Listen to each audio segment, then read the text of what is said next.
Negativity के साथ कारोबार की शुरुआत हो सकती है। चलिए इस पर ज़्यादा बातचीत करते हैं। हमारे साथ चर्चा में शामिल हो रही हैं VL Ambala, stock market today की को फाउंडर हैं। वेरी गुड मॉर्निंग मैम, बहुत स्वागत है आपका मनी लाइन पर। Good morning Sandeep ji, good morning to all viewers, thank you for having me. 3-4 बड़े ट्रिगर्स हैं मैम आज कारोबार की शुरुआत करने के लिहाज से। अभी बैंक ऑफ जापान का फैसला आ जाएगा, मैं आपको अपडेट कर भी दूंगा क्या वहाँ से अपडेट आता है। दूसरा, ये ज़ेलेंस्की साहब आज जो रशिया, यूक्रेन और यूएस की जो ट्राइलेटरल मीटिंग है वो होने वाली है। यूएस के Q3 जीडीपी के नंबर्स आए हैं, 2 साल से ज़्यादा के हाई पर ये जो नंबर है वो आता हुआ दिखा है, और सोना चांदी रिकॉर्ड हाई पर है। ये कुछ 4-5 बड़े ट्रिगर्स हैं, और लंबा वीकेंड हमारे सामने है ही है 3 दिन का। इनके बीच में आज कारोबार आप कैसे देखती हैं, और पूरे जो ग्लोबल डेवलपमेंट्स हैं वो क्या इशारा कर रहे हैं? ओके, ग्लोबल डेवलपमेंट, अगर ये ट्राइलेटरल डील या मीटिंग होती है तो ये इतनी पॉजिटिव तो नहीं जाने वाली है, because I don't see anybody को इतना जल्दी अपनी ईगो को गिव अप करेगा। यस, नहीं, डिस्कशन विल बी अराउंड 4 साल हो गए, मतलब 4 अब साल। तो हाँ। बचा ही क्या है, ऐसी बात है, लेकिन ईगो बची है। तो अच्छा, वो जो एक पार्ट है, रस्सी जल गई, जो एक बात होती है ना, तो ईगो इज समथिंग दैट चाहे तो एक दिन में भी खत्म। ठीक है। जी, सो थोड़ा सा डिफिकल्ट है, इट्स नॉट सो इजी। तो दोनों तीनों पक्ष अपनी बात रखेंगे तो थोड़ा सा देख वेट एंड वॉच वाली कंडीशन है। दूसरा, एक और चीज हम लोगों ने जो डिस्कशन में लाना चाहिए, फिर से president said that prime minister Modi is my good friend, right? So जब भी ऐसा होता है, अमूमन ऐसा होता है कि कुछ अच्छा नहीं आया उसके नेक्स्ट कपल ऑफ वीक्स या डेज, जो भी आपको कहना है। तो तारीफ करके अगर किसी को रुलाना है तो this is kind of things he is, ऐसा तो पैटर्न है उनका, राइट? रही बात, तो ये एक पैटर्न है। तारीफ करके अपनी ठीक? बात को मनवाना है। हाँ, तारीफ करके अपनी बातों को मनवाना है, बोल मतलब ठीक है, चलिए ऐसे बोल लेते हैं। But it is like that, अभी तक का जो पैटर्न है वो यही कहता है। एंड मैं इन सारे एस्पेक्ट्स में जो रिलायबल थिंग मुझे लगती है, दैट इज कमोडिटी। कमोडिटी, अगर आप बुलियन मार्केट में देखें, वो एक ऐसी सच्चाई है जो कि सब चीजों को अपने अंदर इसको बोलते हैं ना, समावेश करके चलती है। सो कमोडिटी पर हम रिलाई कर सकते हैं। गोल्ड मजबूत है, चांदी, हम बुलियन मार्केट की बात करें, I am not talking about premium, जो हाई प्रीमियम ईटीएफ है उनकी बात नहीं कर रही, I am talking about core commodity market, MCX जो कॉमेक्स में होता है। Hmm. So it is still bullish, very likely कि और भी मजबूती के साथ कंटिन्यू रहेंगे। तो उसी को हम लोग एक आधार मान के मैं ये बात बोल सकती हूँ कि जो अभी भी आउट अनसर्टेनिटी इन मार्केट रहने वाली है। ट्रेड डील बहुत सूनर, मार्च से पहले तो बिल्कुल नहीं, हो सकता है जून के आसपास कुछ हो जाए, ऐसा लगता है। बट स्टिल जो अगले 2 क्वार्टर्स हैं, फ्रॉम द रिजल्ट परस्पेक्टिव, हमारी मार्केट के लिए थोड़े से वीक ही रहेंगे। रही बात हमारी करेंसी की, तो मार्च आते आते 92 के पार करेंसी पक्की लगती है आईएनआर के अगेंस्ट में यूएसडी। तो ये सारी चीजें हैं जो हमको ध्यान में रखनी है। तो ये सारी चीजें हमारी मार्केट में अपॉर्चुनिटी क्रिएट करेंगी for the serious investors. Now if we talk about Nifty, it is already near to 200 DMA EMA moving average, आसपास कुछ ही मिनट, कुछ ही प्राइस का फर्क है।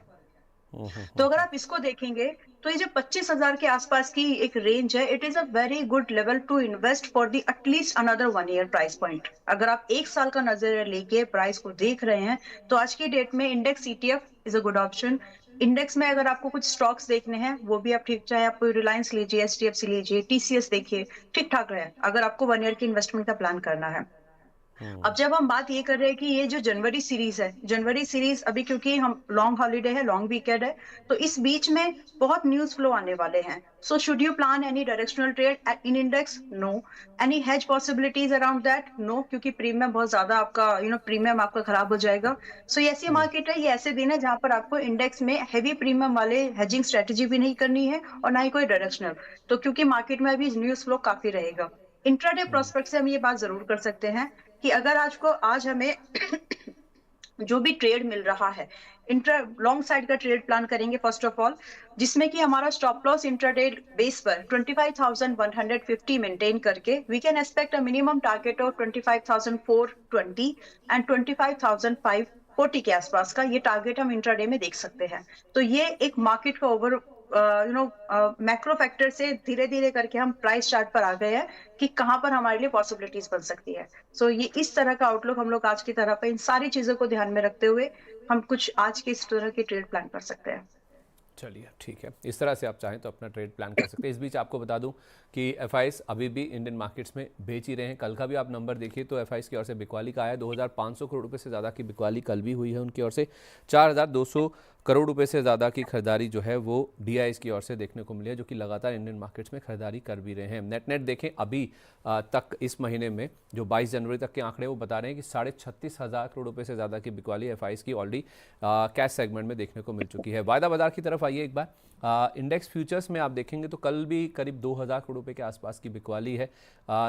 983 करोड़ रुपए के जो इंडेक्स ऑप्शंस हैं वो बेचे गए हैं। अब इसमें ये देखना होगा कि कॉल ऑप्शंस बेची गई हैं, पुट ऑप्शंस बेचे गए हैं, यानी कि तेज़ी को बेचा है या फिर मंदी को बेचा है, उसके हिसाब से फिर लॉन्ग शॉर्ट रेशो तय होगी। लेकिन स्टॉक फ्यूचर्स खरीदे गए हैं कल अगर आप देखेंगे 2500 करोड़ रुपए के आसपास के, और स्टॉक ऑप्शंस में बिकवाली हुई है 1083 करोड़ रुपए की। नेट नंबर आपको 1573 करोड़ रुपए की बिकवाली का दिखेगा। तो कैश सेगमेंट में 2500 और 1573 करोड़ एफएनओ में, तो कुल मिला के आपको दिखेगा करीब 4000 करोड़ रुपए के आसपास की बिकवाली दोनों कैश और एफएनओ सेगमेंट में मिलाकर एफआईज ने की है। लेकिन इसमें एक सिल्वर लाइनिंग अगर आप कुछ ढूंढना चाहेंगे ना तो वो है इंडेक्स में जो लॉन्ग रेशो है इंडेक्स में एफआईज की, उसमें हमने देखा है कि कल इंप्रूवमेंट देखने को मिला है। 11.33% पर कल जब हम बात कर रहे थे ये आंकड़ा बढ़कर 12.51% पर हो गया। तो वो मैं जो नंबर आपको कह रहा था कि इंडेक्स ऑप्शंस में 983 करोड़ रुपए की बिकवाली हुई है ना, उसमें ये पता लगाना काफ़ी मुश्किल होता है कि वो पुट्स बेचे गए हैं या फिर कॉल्स बेचे गए हैं। तो उसका रिफ्लेक्शन आपको ये लॉन्ग शॉर्ट रेशो में दिखता है कि जो बिकवाली हुई है शायद उन्होंने मंदी बेची है, जिस वजह से आप देखिए इंडेक्स में जो लॉन्ग रेशो है उनकी इंप्रूव होकर 12.5% पर पहुंच गई और 87.5% के आसपास शॉर्ट पोजीशंस है। मैम अमूमन आप देखेंगे ना ये जो ट्रेंड है ना पिछले अगर 5-7 दिन और इसमें ऐड कर देना तो 7.5% के आसपास जब लॉन्ग रेशो पहुंच जाती है ना इंडेक्स में एफआईएस की, तो वहाँ पे कुछ कवरिंग या फिर खरीदारी आती है और 12.5-13% के आसपास ये पीक आउट हो जाता है। तो इस बार वीकेंड से पहले ही 12.5% पर नंबर आ गया मैम, तो क्या ये पीक आउट हो चुका है फिर से, मतलब बिकवाली ही होगी? हालांकि उससे फ़र्क कुछ नहीं पड़ रहा, कैश सेगमेंट में तो बिकवाली कर ही रहे हैं, वायदा बाजार में अपनी पोजीशन एडजस्ट करते हैं बस। यस तो अभी यहाँ पर भी बहुत धड़ल्ले से मेरे को ये वर्ड यूज करना पड़ेगा, ट्रेडर्स आ गए हैं, इन्वेस्टर्स को ढूंढ रहे हैं हम लोग कि एफआईआईज बन के इन्वेस्टर आए हमारे मार्केट में, उनका ट्रेडिंग में इंटरेस्ट है क्योंकि वॉल्यूम अच्छी है। वेल सेइंग दिस, अभी का देखिए जो निफ्टी पर जो एक आउटलुक है सिर्फ ट्रेड के मायने से देखिए दो व्यू है संदीप जी यहाँ पर। इन्वेस्टमेंट के लिए it's a very good place, मुश्किल से 3-4% का डाउनसाइड बाकी है इंडेक्स लेवल पर, मुश्किल से, वो भी बजट है उसमें, उसमें ट्रेड होंगे नहीं होंगे, ट्रेड डील्स वो सब इसमें इंक्लूडेड है। From this point another 3-4%, 1000 points of round figure, 1000 point he decline दिखता है, उससे ज्यादा नहीं दिखता in any ways. So if you're an investor, try to accumulate your favorite stock in this zone. तो धीरे धीरे करके आप एक इन्वेस्टमेंट के माइंडसेट से यहाँ पर पैसा लगाना शुरू कर सकते हैं, और नीचे जो भी आपके पसंद के स्टॉक आज खरीदिए, फिर थोड़ा और 1000 पॉइंट्स की गिरावट मैक्सिमम है, कंडीशन कुछ भी बने। नाउ अगर मैं सिर्फ स्पेसिफिकली ट्रेड की बात करूं तो 25,550 के ऊपर मुझे नहीं दिखता है, और अगर यहाँ पर निफ्टी आपका पहुंच जाए तो वहां पर एक सेलिंग का ट्रेड अटेम्प्ट जरूर कर सकते हैं। नाउ फॉर दिस वीक, ये वीक तो खैर खत्म ही हो गया, बट ट्यूसडे भी अगर आपको निफ्टी 24 बाय एनी वेज 24,800 पर अगर बाय चांस मिल जाता है तो वहां से हमको एक कॉल ट्रेड, छोटे रिस्क पर बड़े रिवॉर्ड पॉसिबिलिटीज के साथ में कॉल ट्रेड प्लान कर लेना चाहिए। तो अभी के लिए जो मार्केट में जो पोजीशनिंग है, अगर हम इस डेटा के रेफरेंस से देखें तो शॉर्ट टर्म में आपको एक बाउंस, कई बार गिरते हुए मार्केट में इसको एक डेड कैट बाउंस भी बोलते हैं, तो आप यहाँ पर एक bounce pull back trade expectation रख सकते हैं। And just to be on safer side आप अपने स्टॉप लॉसेस को स्ट्रिक्ट रखें। 25,000 के नीचे का स्टॉप लॉस अगर आप स्विंग ट्रेड प्लान कर रहे हो, इंट्राडे का 25,150 बताया था, but if you are planning a swing trade तो 25,000 के नीचे के स्विंग स्टॉप लॉस ना रखें, फिर इसके बाद में आपको 250 से 450 पॉइंट की मूवमेंट अपसाइड की तरफ मिल जाएगी। ठीक है, तो मतलब आप कह रही हैं कि ये 25,290 के आसपास मौका है ट्रेडर्स के लिए छोटी अवधि के एक बाउंस बैक के लिए 25,000 के स्टॉप लॉस के साथ। एग्जैक्टली ओके, तो मतलब अगर से फॉर एग्जांपल जैसे गिफ्ट निफ्टी बता रहा है कि 15 पॉइंट के आसपास की गिरावट के साथ हम खुलेंगे, या फॉर दैट मैटर अगर हम फ्लैट भी खुल जाते हैं 25,290 के आसपास, 200 के आसपास खुलते हैं, अच्छा 200 के आसपास खुलते हैं तो वहां पर एक कॉल ट्रेड बनता है with stop loss at 25,000 with the target of 25,350 and up to 25,540 max. 25,350 और 25,540 Exactly. और फिर बाद में आप कह रहे हैं कि 25,550 के आसपास मिले तो ऊपर में शॉर्ट पोजीशन भी बना सकते हैं। Yes. तो मोटा मोटी ये हो वहां गया पर फिर कि हम्म, हाँ प्लीज। वहां से हम लोग अगर एक हेजिंग व्यू भी बनाए तो भी चल जाएगा। ठीक है, तो मोटा मोटी व्यू में जो समझ आ रहा है वो ये है कि नीचे में 25,200 के आसपास जितना करीब मिले वहाँ पे आप खरीदिए और 25,550 के आसपास ये दूसरा टारगेट है 25,540 टू बी प्रिसाइज और पहला टारगेट 25,350 का है। तो 25,550 ये आपकी हायर एंड की रेंज हो गई यहाँ पर और 25,200 ये नीचे की तरफ है, यहाँ खरीदिए और 25,550 के आसपास आप बेचिए। यही व्यू है, इस रेंज को प्ले करना है। एब्सोल्युटली यस चलो ठीक एब्सोल्युटली। है, ओके परफेक्ट है। एक बार बस रुपया देख लीजिए घरेलू संकेतों में, फिर हम आगे खबरों वाले शेयरों की तरफ बढ़ते हैं। कल आप देखेंगे तो रुपए में 7 पैसे की मजबूती हुई है। सब कुछ अच्छा हुआ, मार्केट में रिकवरी आई 3 दिनों की गिरावट के बाद, तो रुपया भी थोड़ा सुधरा है 7 पैसे। कहाँ हम 91.70 पर पहुंच गए थे रिकॉर्ड लो के आसपास, तो 91.63 पर कल हमारी क्लोजिंग हुई है। पिछले 5 दिन में आप देखें तो ऑलमोस्ट करीब 1.5% की गिरावट हमने यह कमज़ोरी रुपए में देख ली। वहाँ से कुछ पुल बैक 7 पैसे के आसपास का रुपए में हमने बनता हुआ देखा है। चलिए अब हम बढ़ते हैं खबरों वाले शेयरों की तरफ।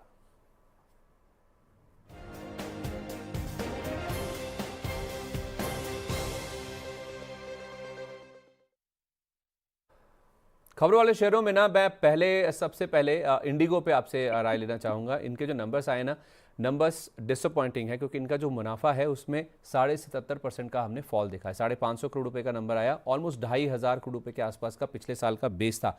एक एक्सेप्शनल लॉस हुआ है 1,550 करोड़ रुपए के आसपास का, तो अगर आप उसको भी जोड़ लेंगे 1,550 करोड़ रुपए एग्जैक्टली हूबहू जोड़ दीजिए इसमें, तो भी 2,100 करोड़ रुपए के आसपास मुनाफा बैठता है। तो ये एक्सेप्शनल लॉस को मिला भी लेंगे तब भी मुनाफे में हमने इस बार ड्रॉप देखा है, बावजूद इसके कि इनका जो रेवेन्यू है वो बड़ा है 6.25%, अबिड्डा में भी 3.5% का जंप है और मार्जिन्स आप देखिए करीब 0.5% के आसपास का फॉल है। 22.9% पर आए हैं 23.4% पर।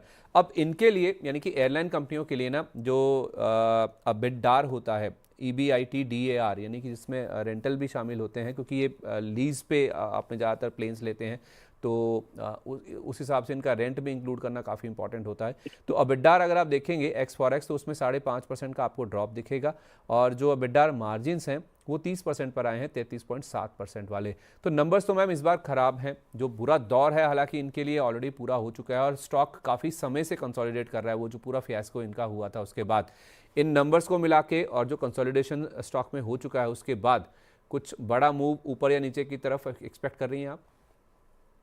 आज first of all disclosure Sandeep ji, last week हम लोगों ने इसमें फ्यूचर लॉन्ग किया है, वेब सीरीज को हेज पोजीशन बनाया है एंड कल एंड परसों हम लोगों ने इसमें मेंबर्स को स्टॉक ऑप्शन में कॉल ट्रेड दिए हैं। हमारे टारगेट्स हो गए बट इट्स अ डिस्क्लोजर कि वेब सीरीज अभी भी ओपन है। Now with all these latest budget results, I'm expecting a gap down opening. And if this is, अगर ये gap down opening आपको 5 से 10% के आसपास मिलती है, let me tell you a range. अगर ये 4,500 के आसपास से 4,200 के आसपास आपको मिलता है, try to buy.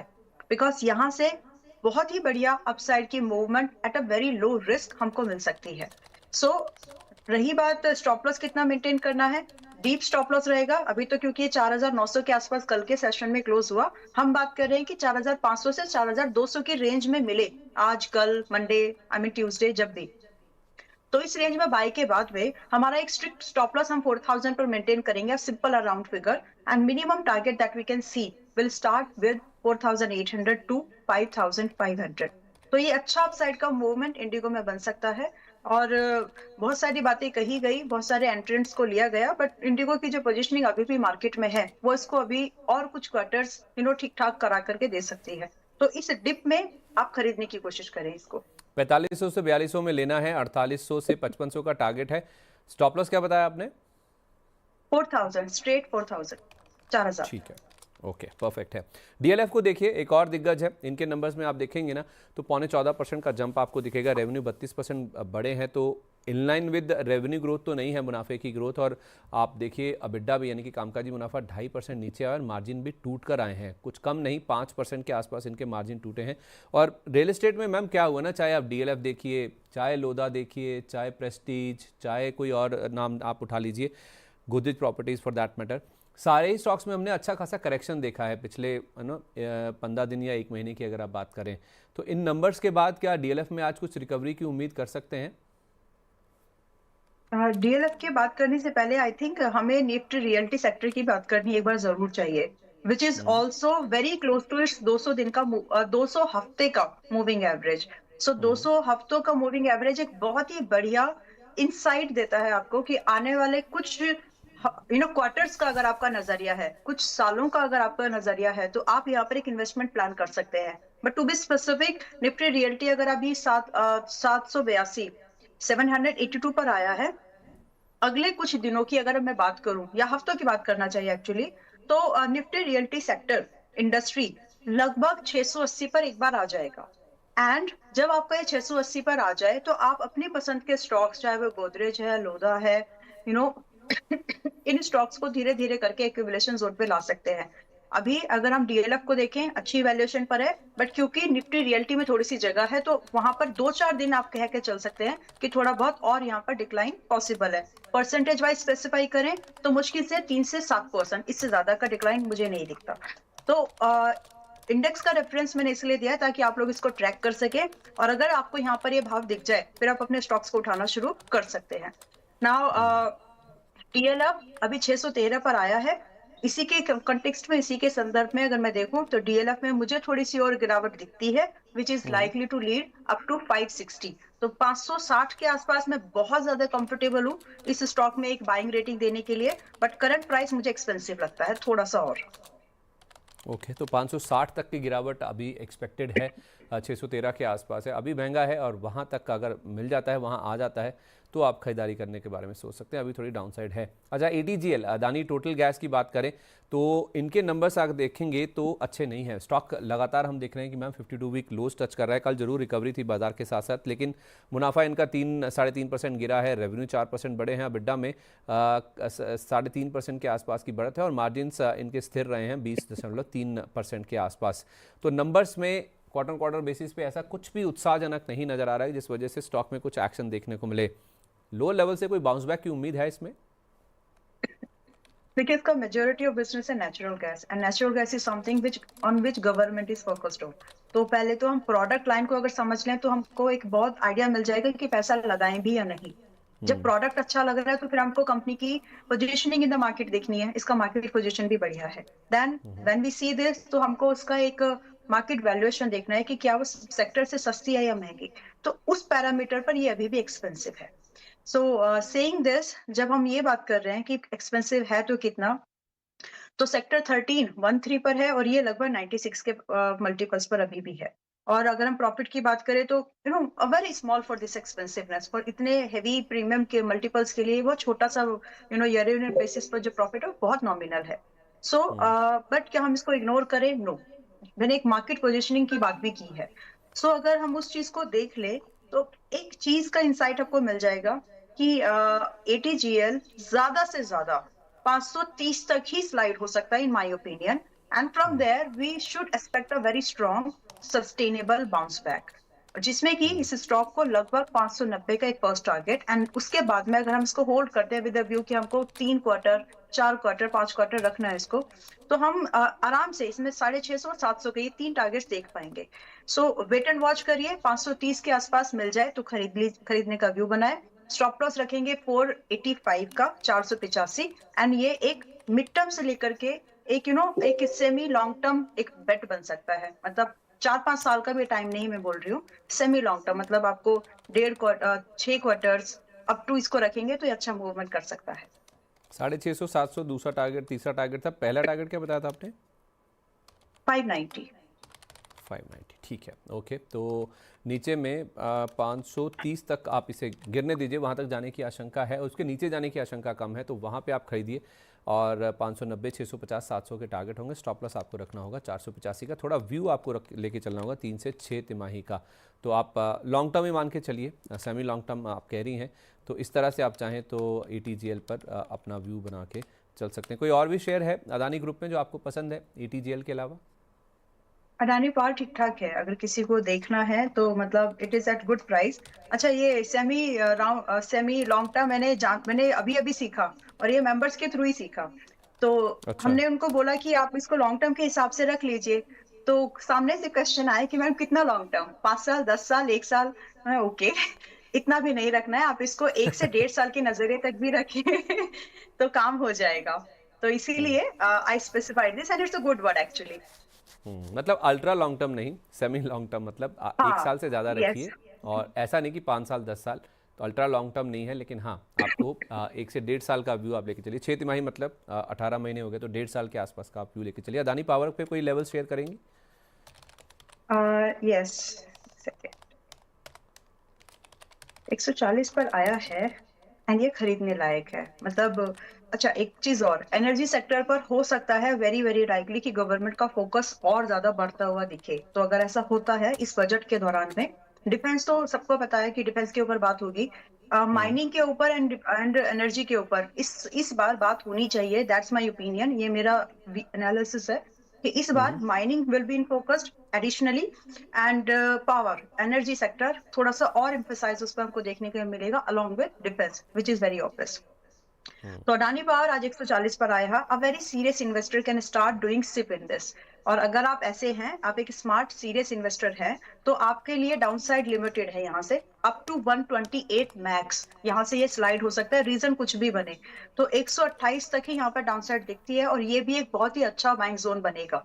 तो आप 140 पर भी इसको खरीद सकते हैं थोड़ा बहुत, और सिप में अगर आपको खरीदना है तो 128 पर भी। रही बात स्टॉप लॉस, तो क्योंकि एक लॉन्ग टर्म बैट है संदीप जी, तो यहाँ पर स्टॉप लॉस थोड़े से डीपर लेके ही चलने हैं। स्ट्रैटेजी क्या है वो बता दिया है।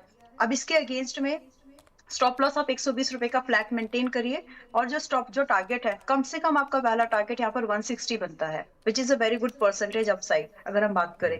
और दूसरा टारगेट अप्रोक्सीमेटली 175 का हमको मिल जाएगा, और यहाँ पर भी जो व्यू है लेस देन 3 क्वार्टर्स का है। ठीक है, लेस देन 3 क्वार्टर्स मतलब 90 दिन के 3 क्वार्टर्स की आप बात करें, 3 तिमाहियों की आप बात कर रही हैं, तो उस तरह का हाँ व्यू जी। अगर आप लेके चलें तो 160 रुपये और 175 रुपये तक के टारगेट। इस बैंक के लिए ये थोड़ी सी एक्सपेक्टेशन थी कि रिजल्ट उतने अच्छे शायद नहीं आएंगे, but to be on that other side, ये आज भी महंगा है। और प्री मार्केट भी दिखा रहे हैं संदीप जी कि ये गैप अप ओपन होने वाला है, क्लोज टू 148 और 145 की रेंज में ये ओपन होगा। So as an investor what should be your take, अगर आप एक अटेम्प्ट प्लान करना चाहते हो प्राइस एक्शन बेस्ड, और जिसमें कि हमको निफ्टी इंडेक्स, बैंक निफ्टी का जो इंडेक्स है वो भी थोड़ा बहुत अपसाइड की तरफ चल सकता है, जो रिजल्ट है in my opinion already price in हो गए हैं। तो अब आप यहाँ पर एक लॉन्ग व्यू को ट्रेड कर सकते हैं, and it's a trade not investment idea. तो 135 का स्ट्रेट 135 का एक स्टॉप लॉस मेंटेन करिए। कल का क्लोजिंग प्राइस और आज का ओपनिंग प्राइस की रेंज में यानी 148 एंड 142 की रेंज में एक्यूमुलेशन कर सकते हैं, विद द व्यू कि ये हमें कम से कम, क्योंकि गैप अप हो रहा है तो टारगेट अभी छोटे हो गए, with a view कि जब भी आपको एंट्री मिल रही है तो 153 should be the first target and approximate 165 should be the second target। इसके लिए हम इसको एक बार देख सकते हैं। स्टॉप लॉस टारगेट डिफाइंड है, गैप अप ओपनिंग हो रही है, थोड़ा बहुत प्रॉफिट बुकिंग फर्स्ट हाफ में हमको दिखेगी, तो उस प्रॉफिट बुकिंग में एक अच्छी एंट्री बनाने की कोशिश करेगा अप टू और क्लोज टू 142। ठीक है, 142 के आसपास खरीदारी करने के मौके ढूंढे। कल वारी एनर्जीज के नंबर्स आए थे, स्टॉक अच्छा चला था, उसके साथ साथ प्रीमियर एनर्जीज भी चल गया, काफ़ी टूटे थे दोनों ही स्टॉक।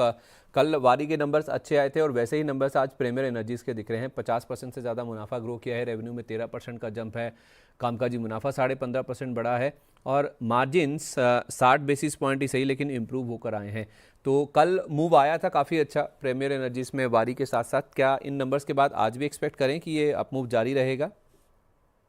संदीप जी, मैं इसमें एक बेटर प्राइस का वेट करना चाह रही थी, and I am still waiting for that, and I would like to continue with that view कि इसमें अगर एक बेटर प्राइस मिले तो वो ज्यादा अच्छी बात होगी, रादर कि हम एक एक रिजल्ट के बाद वाले प्राइस का अगर हम चेस करेंगे तो हमारी एक्सपेंसिव बाइंग हो जाएगी। I don't want to do that. तो रही बात, one by one will discuss these stocks. Waaree energy आपको वापस से एक बहुत बढ़िया प्राइस मेरी नजर में 2200 का है, आया नहीं, आ जाए तो खरीद लेंगे, इस व्यू के साथ में आप वेट कर सकते हैं। और else if you are trying to get in today's price तो थोड़ा सा रुक जाए तो बेहतर होगा। आज आपको ये 2500 के आसपास आज या ट्यूसडे तक मिलना चाहिए, और अगर ये आपको वहां पर मिल रहा है तो एक छोटा trade, it's not an investment, trade करके छोड़ देने वाला व्यू है ये।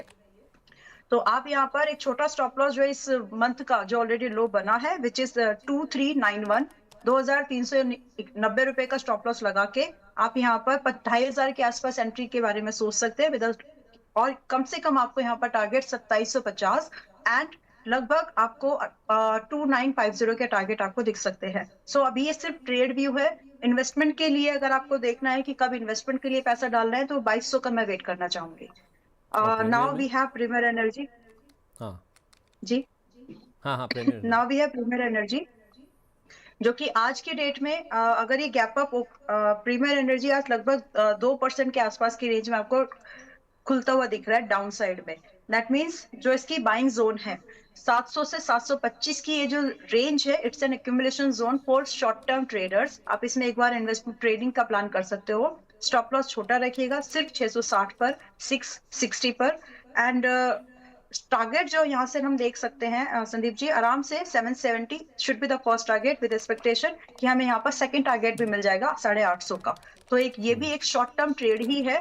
इन्वेस्टमेंट के लिए अगर प्लान करना है तो थोड़ा रुकिए, कभी ना कभी दोबारा डिस्कशन में लाएंगे, तब इसमें दोबारा इन्वेस्टमेंट के बारे में देखा जा सकता है, but as of now it's a short term trade.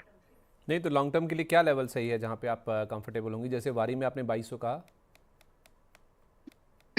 तो इसमें मुझे 650 के नीचे अगर मिलता है, 650 के नीचे मिलता है, तो फिर हम इसमें एक बार एंट्री के बारे में प्लान कर सकते हैं। अभी 740 महंगा है, एंड अगर हम 2-4 महीने अगर वेट कर ले, 2-4 महीने भी नहीं, एक बार बाउंस बैक ऊपर जाने के बाद में वापस नीचे की तरफ जब भी आएगा, इट मे टेक अनदर हफ्ते, लाइक 7-8 हफ्ते का समय लग सकता है एक्चुअली। तो तब हमें ये एंट्री मिल जाएगी 650 के आसपास, then we can think of buying for the investment. ठीक है। कल बाजार बंद होने के बाद ना कुछ मिड कैप आईटी कंपनियों के नतीजे भी आए हैं जिसमें एम्फोसिस है और साइंट है। एम्फोसिस का मुनाफा तो 5.6% गिरा है, 477 करोड़ का अनुमान था, 442 करोड़ आया। रेवेन्यू 2.5% बढ़ा है, इन लाइन विद एक्सपेक्टेशन है, 4000 करोड़ के आसपास का एक्सपेक्टेशन था। इनका एबिट भी 2% बढ़ा है, इन लाइन विद एक्सपेक्टेशन है। मार्जिन्स 15.3% वाले घटकर 15% रहने का अनुमान था, 15.2% पर आए, तो उतना नहीं घटे हैं जितना एक्सपेक्टेशन था। और कांस्टेंट करेंसी रेवेन्यू ग्रोथ आई है 1.5% के आसपास, जैसा बाजार मान के चल रहा था। लेकिन साइंट के जो नंबर्स हैं ना, क्योंकि दोनों मिड कैप आईटी कंपनी साथ साथ ही डिस्कस कर लेते हैं। साइंट में नंबर्स में आप देखेंगे तो 28% मुनाफा गिरा है इनका, 100 करोड़ रुपए के नीचे आ गया। रेवेन्यू में 3.8% का जंप है, एम्फोसिस से ज़्यादा है। इनका एबिट 13.6% बढ़ा है और मार्जिन इनके 80 बेसिस पॉइंट इंप्रूव हुए हैं, लेकिन उसके बावजूद आप देखिए इनका मुनाफा ज़्यादा गिरा है। तो जो वन टाइम इम्पैक्ट है इस बार लेबर कोड का, वो सभी कंपनीज पर साफ तौर पे रिफ्लेक्ट होता हुआ दिख रहा है। एम्फोसिस और साइंट में अभी क्या करना चाहिए, या फिर मिड कैप आईटी प्ले पर आपकी क्या राय है?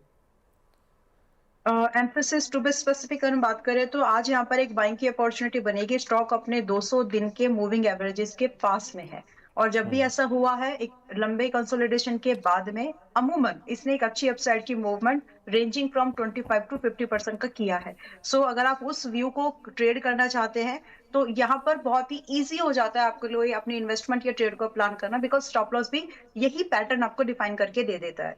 सो रही बात, क्योंकि आईटी कंपनीज अर्न करती हैं डॉलर में एंड स्पेंड करती है आईएनआर में, तो उसका जो एडवांटेज है वो वहां पर उनको रहेगा। यानी करेंसी की जो वीकनेस है, आई एम एक्सपेक्टिंग कि 9 मार्च तक 92 के पार जाने वाला है। तो वीकनेस के अगर हम साइड बाय साइड देखें तो आईटी कंपनीज में मजबूती रहेगी। तो अगला अगर मुझे आज ये स्टेटमेंट देना है कि क्या आईटी कंपनी फरवरी में लीड कर सकती है, आईटी सेक्टर फरवरी में अच्छा परफॉर्म कर सकता है, यस। सो उस नजरिए से एम्फोसिस आज की डेट में 2870 के आसपास में है। इन माय ओपिनियन आप इसको 2870 से 2750 के रेंज में खरीदार बन सकते हैं विद स्टॉप लॉस। छोटा स्टॉप लॉस मिल रहा है यहाँ पर, सिर्फ 2650 रुपए का स्टॉप लॉस मेंटेन करके हम यहाँ कम से कम 3020 के टारगेट और दूसरा टारगेट 3200 का एक्सपेक्टेशन रख सकते हैं। एंड जल्दबाजी ना करें, जो रेंज है जितना हो सके लोअर साइड में खरीदने की कोशिश करें, which is likely to hit. तो आप उसी रेंज में खरीदारी का व्यू बना करके चले। दूसरा है साइंट। यस, 1125 के आसपास में है। बहुत छोटा सा रिस्क एंड अपसाइड की जो पोटेंशियल है वो अच्छी खासी है, बट जो रिजल्ट्स है उसका इम्पैक्ट हमको, अगर हम आज ना खरीद के इसको 1-2 दिन के बाद में देखें तो शायद ज्यादा बेटर होगा। Excuse me. ओके, तो इस बीच मैं आपको बता दूं कि बाजार खुल गया है और बाजार में हम देख रहे हैं कि शुरुआत मजबूती के साथ हुई थी, लेकिन बाद में आप देखिए हाई लेवल से कुछ प्रॉफिट बुकिंग यहाँ पे देखने को मिल रही है। तो जैसा गिफ्ट निफ्टी इंडिकेट कर रहा था उसके विपरीत हम खुले मजबूत थे। ओपनिंग लेवल जो था ना हमारा वो था आज 25,300 के ऊपर का, 25,344 का लेवल है। Gap up opening Indian markets में हुई ऑलमोस्ट 50-55 अंकों के आसपास की मजबूती के साथ। उसके बाद 25,347 तक हम गए, यानी कि 3 पॉइंट और ऊपर हम गए और उसके बाद आप देखिए हाई लेवल से प्रॉफिट बुकिंग शुरू हो गई। 3 दिन का लंबा वीकेंड है और उसका इम्पैक्ट हम देख रहे हैं मार्केट्स पे दिख भी रहा है। तो 25,260 के आसपास के फिलहाल आपको लेवल निफ्टी पर दिखेंगे, जिसने 25,347 या मोटा मोटी 25,350 का हाई टच किया था, वो 25,260 के आसपास आ गया और आज का जो लो है ना वो 25,259 का है। तो ऑलमोस्ट आप मानिए कि डे लो के आसपास हम कारोबार कर रहे हैं। तो कोई भी मौका, कोई भी हाई लेवल से प्रॉफिट बुकिंग का जो मौका है वो आप देखेंगे तो बियर्स नहीं छोड़ रहे हैं और 3 दिन के वीकेंड से पहले बाजार में हाई लेवल से प्रॉफिट बुकिंग साफ तौर पे नज़र आ भी रही है। जैसा स्वाभाविक है, 3 दिन से पहले कोई भी अपनी लॉन्ग पोजीशंस लेके जाना शायद ही कंफर्टेबल होगा उस चीज़ में, और वो हम देख भी रहे हैं कि बाजार में होता हुआ दिख भी रहा है। तो प्रेशर साफ तौर पे दिख रहा है। दूसरी तरफ अगर आप बैंक निफ्टी की तरफ आएंगे तो यहाँ पर भी आपको करीब 31 पॉइंट के आसपास की गिरावट फिलहाल नज़र आएगी। तो कमज़ोरी बाजार में खुलते ही हावी हो गई है, क्योंकि 3 दिन का लंबा समय हमें बिताना है। इस बीच में 2 दिन की ये वार्ता भी होनी है यूएस, यूक्रेन, रशिया के बीच में। उसका क्या फैसला निकल के सामने आता है, और ट्रम्प साहब तो वीकेंड पे कुछ ना कुछ बोलते ही हैं।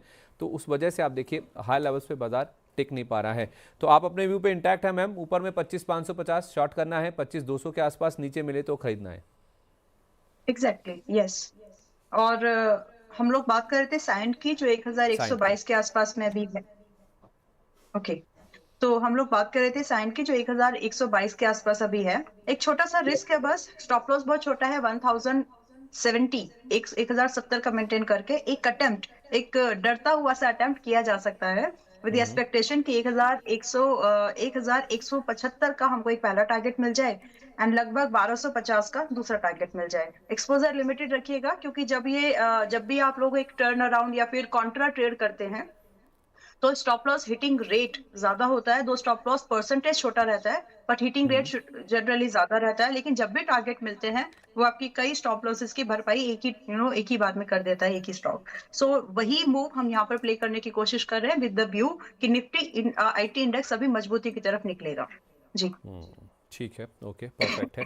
तो आपको बता दूं कि इस बीच बैंक ऑफ जापान ने एज एक्सपेक्टेड, जैसा एंटिसिपेटेड था, 0.75% पर जो ब्याज दरें हैं उनको स्थिर रखा है। कोई बदलाव या छेड़छाड़ नहीं की गई है। और निक्केई जो कि जापानीज मार्केट है वहाँ पे आप देखेंगे आधे % के आसपास की मजबूती थी और फैसला आने के बाद भी करीब आधे % के आसपास का जो मूव है, अप मूव, वो इंटैक्ट है। तो आज बैंक ऑफ जापान एक ट्रिगर था, वो प्ले आउट हो गया जैसा एक्सपेक्टेड था। वैसा ही कुछ जो फैसला है वो बैंक ऑफ जापान की ओर से आता हुआ दिखा है। लेकिन ब्रोकर्स की ओर से क्या फैसले आए हैं नतीजों के बाद, कंपनियों के कोई अपग्रेड, डाउनग्रेड या फिर कोई और बड़े बदलाव टारगेट्स में, इस पर बातचीत करते हैं। मेरे सहयोगी नरेंद्र मिर्जा फिर से शामिल हो चुके हैं। नरेंद्र, फिर से स्वागत है आपका। कहाँ का नजर रखें, किन स्टॉक्स पर ब्रोकर्स के रडार पर आए हैं वो स्टॉक? जी शुक्रिया संदीप। ब्रोकर्स के रडार पर कुछ स्टॉक्स हैं। फोर्टिस हेल्थ केयर पर सिटी ने बाई की रेटिंग दी और 1120 रुपये का टारगेट दिया है। इसके अलावा पेटीएम पर इन्वेस्टेक ने बाई रेटिंग देते हुए 550 रुपये का टारगेट दिया है। वहीं मॉर्गन स्टैनली ने एचपीसीएल पर ओवरवेट की रेटिंग दी है और 610 रुपये का टारगेट दिया है। इसके अलावा नोमुरा ने एम्फेसिस पर न्यूट्रल रेटिंग दी और 2970 रुपये का टारगेट दिया है। वहीं नोमुरा ने प्रीमियर एनर्जीज पर न्यूट्रल रेटिंग दी और 1190 रुपये का टारगेट दिया है। जी ओके, तो ये कुछ ऐसे स्टॉक्स हैं जिनके नंबर्स कल भी आए थे, जैसे एचपीसीएल हुआ, एम्फेसिस तो कल बाजार बंद होने के बाद आया। फोर्टिस के नंबर्स अभी अवेटेड है। शुक्रिया आपका नरेंद्र भाई। इस बीच फोर्टिस एक बार देखिए मैम, काफ़ी लंबे समय हो गया ये जो हेल्थ केयर स्टॉक्स है ना वो रडार से हट ही गए। अच्छी तेज़ी आई थी, उसके बाद करेक्शन हुआ, अब ये कंसोलिडेशन में है, कोई ज़्यादा मूव नहीं देखने को मिल रहा है। तो ये सिटी का जो एक नोट आया है फोर्टिस हेल्थ केयर को लेकर, 1120 रुपये फिर से पहुँचने की बात कर रहे हैं, आप इसे इत्तेफाक रखती हैं? The view 1 year, yes, I do agree with it. आज की डेट में एक इंट्राडे ट्रेड भी मौका है आपको, और अगर आपको एक स्विंग ट्रेड प्लान करना है वो भी आपको मौका दे रहा है। इन्वेस्टमेंट प्लान करनी है, that is also there opportunity. Alright, 855 के आसपास है संदीप जी। अभी यहाँ से खरीदारी का व्यू बना करके अगर हम 815 रुपए का स्टॉक मेंटेन करें, देन अगर हम यहाँ से लगभग 885 का फर्स्ट टारगेट एक्सपेक्टेशन लाए तो ज्यादा नहीं है। तो 885 का पहला टारगेट और लगभग 940 का पहला टारगेट, दूसरा टारगेट हमको दिख सकता है विद यू, कि हमको ये सिर्फ 4 से 5 हफ्ते ही होल्ड करना है। तो वीक अगर आपको देखना है स्विंग ट्रेड, तो इस स्विंग ट्रेड को अटेम्प्ट किया जा सकता है। It's a call for today. चलिए ठीक है, ओके। तो अब हम बढ़ते हैं कुछ ऐसे स्टॉक्स की तरफ जिनमें ज़्यादा एक्शन हलचल देखने को मिल रही है और आपके सवालों के जवाब भी देते हैं हॉट स्टॉक्स में।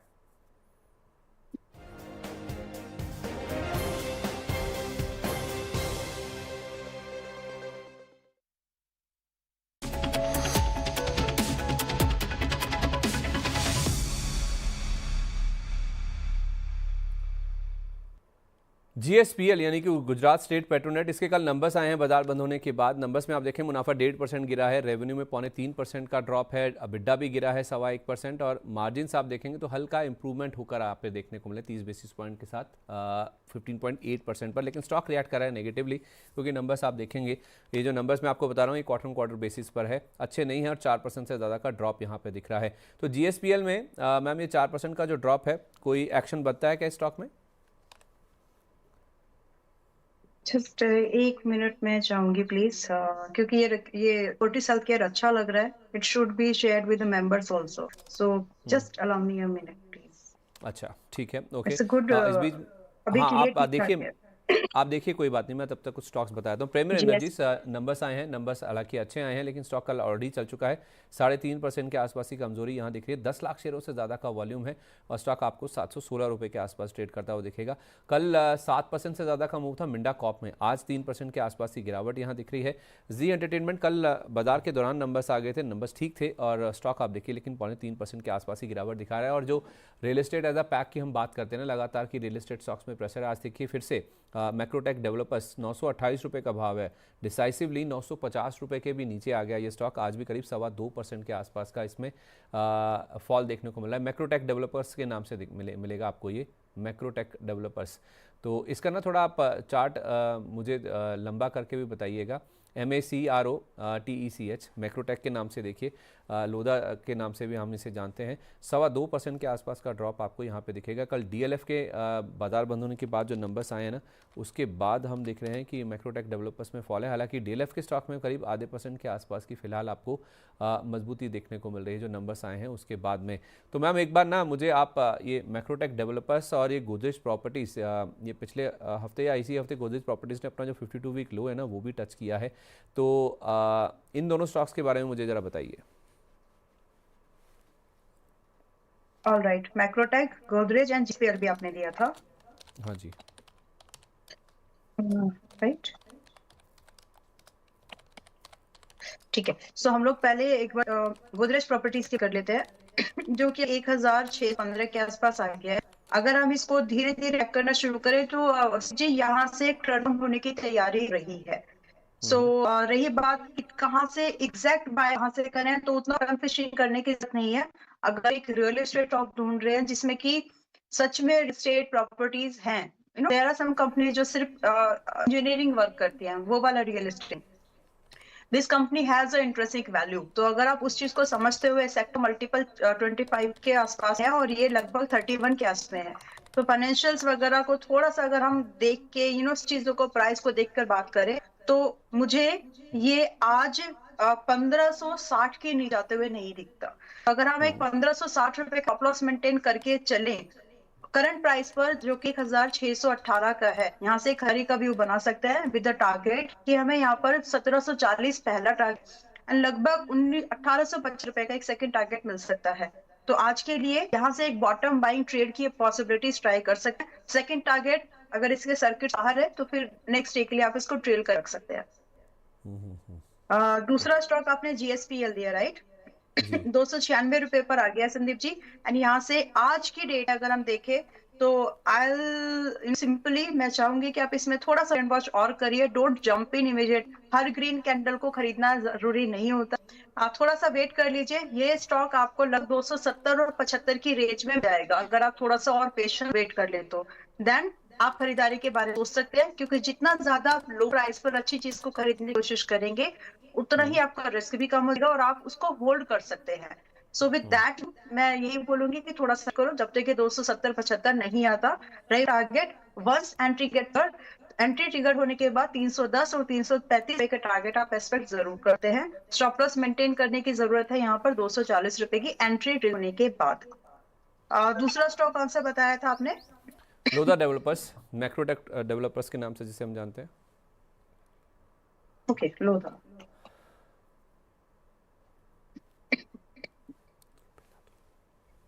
लोधा 930 पर है। थोड़ा सा अगर हम रुक जाए तो अच्छा रहेगा। वैसे एक अटेम्प्ट करना बनता है एक्चुअली, क्योंकि ऑलरेडी ओवरसोल्ड है, तो एक अटेम्प्ट करना जरूर चाहिए। रही बात क्योंकि जो जितना एक रेंज हम समझ रहे थे कि ज्यादा नहीं, थोड़ा सा रेंज लाइन के बाकी है, तो आज ये 0.2% ऑलरेडी झुका है। सो यहाँ पर 930 पर खरीद रहे हैं तो सिर्फ 100 रुपए का ही स्टॉप लॉस हमको मेंटेन करना है, वेयर इन जो इसमें अपसाइड की पॉसिबिलिटीज बनेगी। यहाँ से भी 1000 रुपए का पहला टारगेट, लगभग 1100 रुपए का टारगेट अटेम्प्ट किया जा सकता है। तो आज इंट्राडे पॉइंट ऑफ व्यू से इसको अटेम्प्ट करना चाहिए अकॉर्डिंग टू मी। ठीक है। पता है, मतलब काफ़ी दिनों से हम देख रहे हैं कि इन स्टॉक्स में पिटाई हो रही है। लोधा डेवलपर्स तो काफ़ी हाई लेवल से करेक्ट हुआ है। ऐसा ही कुछ गोदरेज प्रॉपर्टीज़ में हमने देखा। डीएलएफ भी काफ़ी दिनों से शांत है। प्रेस्टीज, शोभा, इस पूरे स्पेस में पूर्वांकरा फॉर दैट मैटर, इसको भी आप ऐड कर लें तो सारे स्टॉक्स हाई लेवल से काफ़ी अच्छे करेक्ट हुए हैं। अब इनमें लग्जरी सेगमेंट में या फिर रेजिडेंशियल सेल्स में जो प्रॉब्लम है वो एक बड़ा फैक्टर है। प्लस रीट्स को जो अप्रूवल है, कमर्शियल रियल एस्टेट में भी कुछ मूव्स आ रहे हैं, कुछ चेंजेस हो रहे हैं, उसका इम्पैक्ट हम देख रहे हैं। मेरा सवाल आपसे ये है कि क्या ये सही समय है जिसको अगर एक्यूमुलेट करना है लॉन्ग टर्म के लिए, जिसका रियल एस्टेट को लेकर बुलिश व्यू है, या फिर अभी और रुकें, थोड़ा वेट कर लें?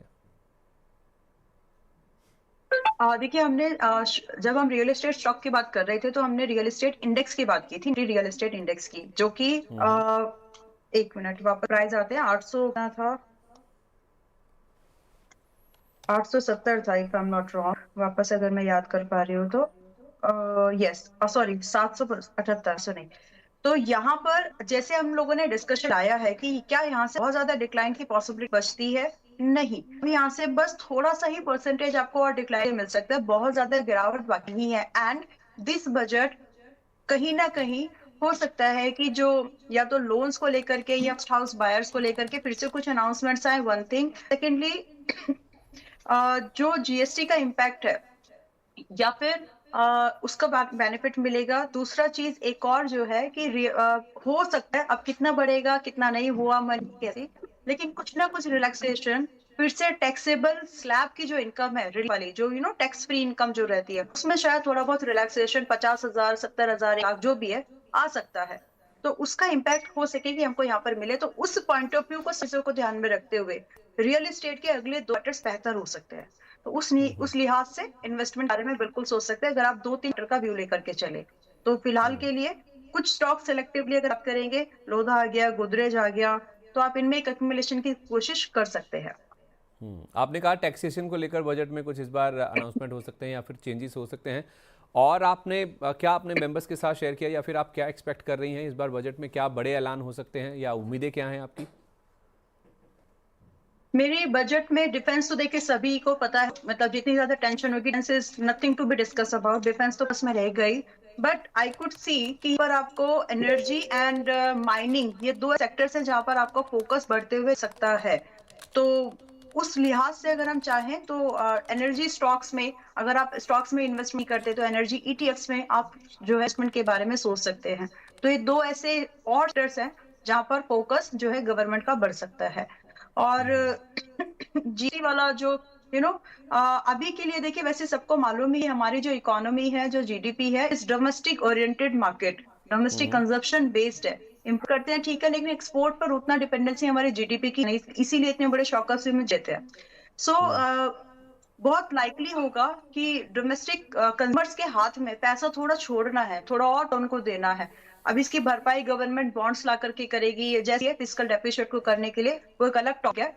बट कहीं ना कहीं डोमेस्टिक कंज्यूमर के हाथ में पैसा और देना है। इसी के चलते इंटरेस्ट लोन भी घटाए गए ताकि कंजप्शन की डिमांड बढ़े। इसी के चलते आपका जीएसटी को घटाया गया ताकि पैसा थोड़ा सा लोगों को मिले। तो ये सारी चीजें रहेंगी। एक बड़ा अच्छा हो जाए, होगा नहीं वैसे, कि अगर जो डीजल पेट्रोल पर जो खर्चे जो कॉस्ट है, अगर उसको कम कर दिया जाए, उस पर अगर रेवेन्यू दी है गवर्नमेंट, अगर उसको कम कर दिया जाए, तो बहुत लोगों के हाथ में एक अच्छा खासा सिग्निफिकेंट 5-10% का अमाउंट जो है आ सकता है। तो ये सारी चीजें हैं जहां पर मुझे लगता है कि फिलहाल कंज्यूमर के हाथ में पैसा पहुंचाने की कोशिश होगी, तो उसकी वजह से जो भी आपके जो ड्यूरेबल स्टॉक्स है वो चलने के लिए होंगे कोशिश। और जो आपकी रियल एस्टेट इंडस्ट्री है वहां पर थोड़ा सा बूस्ट देखने को मिलेगा। ये और थोड़े से आपका पैसा आता है तो इंसान थोड़ा सा फ्री होकर घूम फिरने की कोशिश करता है, तो इंडियन होटल्स इस तरह के स्टॉक्स थोड़े से चल सकते हैं। मतलब आप कह रहे हैं कि इस बार टूरिज्म के ऊपर और डिफेंस के ऊपर काफ़ी ज़्यादा फोकस रह सकता है। इसी तरह से इंफ्रा या फिर मैन्युफैक्चरिंग, इसको लेकर भी कोई ऐलान होने की उम्मीद है? क्योंकि जीएसटी रेट रेस्टोरेशन की बात तो हमने देख ली ऑलरेडी, उसके बाद भी आप कह रहे हैं कि कुछ टैक्स को लेकर मूव्स आ सकते हैं। तो अच्छा, चल पहले अगर हम यही बातचीत कर लें, इस बार ना बड़ी बातचीत चल रही है बाजार में कि एक जॉइंट टैक्सेशन का कुछ मूव सरकार की ओर से आ सकता है कि दोनों हस्बैंड वाइफ या फिर फैमिली वाले जो हैं वो एक साथ अपना आईटीआर फाइल कर सकते हैं या फिर इनकम डिक्लेरेशन कर सकते हैं। उसको लेकर आपकी क्या उम्मीद है? क्योंकि गुंजाइश है सरकार के पास इतनी, जो ऑलरेडी हो चुका है?